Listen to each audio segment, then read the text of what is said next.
Pasca penarikan 5 jenis obat sirup anak oleh Badan Pengawas Obat dan Makanan karena semakin meningkatnya temuan kasus gagal ginjal akut pada anak, berdampak pula pada jumlah penjualan obat sejenis seperti yang dialami oleh sejumlah pedagang obat di Pasar Pramuka, Jakarta Timur. Dan berikut adalah hasil penelusuran reporter Ruth Dio dan juru kamera Shinta Novita dari Pasar Pramuka. Badan Pengawasan Obat dan Makanan resmi memberikan rilis terkait dengan 5 obat sirup pada anak yang dilarang distribusikan dimanapun, baik di apotek ataupun di toko obat. Saat ini saya akan berbincang dengan salah satu pedagang obat yang berada di Pasar Pramuka. Selamat siang Bapak Syawal, Pak. Terkait dengan respon Badan POM yang menarik 5 obat sirup anak, Pak. Respon dari pedagang sendiri seperti apa, Pak? Respon dari pedagang untuk sementara ini untuk pengaruh bisa 50% penurunan. Apalagi untuk sirup-sirup itu untuk dokter maupun bidan nggak berani untuk mengambil. Bahkan yang ada dia di rumah juga tetap dia nggak berani jual. Jadi buat kami itu dampaknya 50% penurunan. Tapi sampai saat ini sudah ditarik belum Pak obat-obat ini baik dari distributor ataupun dari pabrik Pak di toko Bapak sendiri?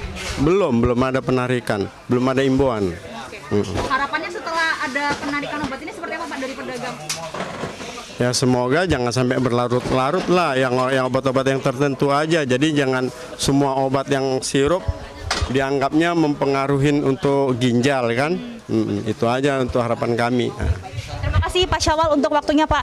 Dan pemirsa, meskipun Badan POM ini menarik 5 jenis obat batuk, demam, pilek pada anak, namun beberapa orang tua memberikan respon yang berbeda. Dan berikut adalah pernyataan dari beberapa orang tua yang berada di Pasar Pramuka.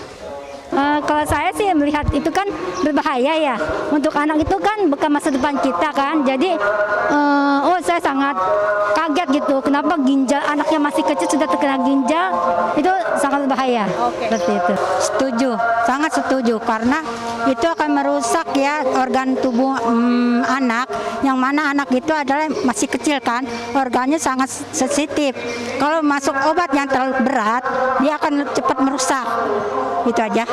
Pertama kalau panas kompres, kemudian ada kompres yang dijual itu kompres, pakai itu. Kalau dia nggak turun, saya pakai yang parastamol bubuk.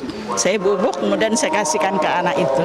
Tapi respon Ibu gimana Bu melihat pemerintah atau BPOM dalam hal ini menarik 5 obat ini? Gimana Ibu sebagai orang tua? Kalau saya hati-hati, mungkin dosis yang diberikan juga terlalu banyak. Jadi anak jadi kebiasaan makan obat itu, yang kita nggak tahu bahwa itu berpengaruh pada ginjal.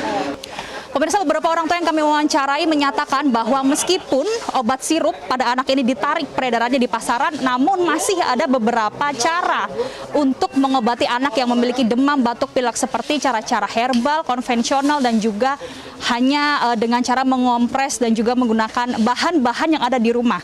Tentunya hal ini juga harus mendapatkan perhatian penting dari para orang tua terkait dengan kondisi dan kesehatan bagi anak-anak. Dari Jakarta, Ruth Dio, Shinta Novita, Metro TV.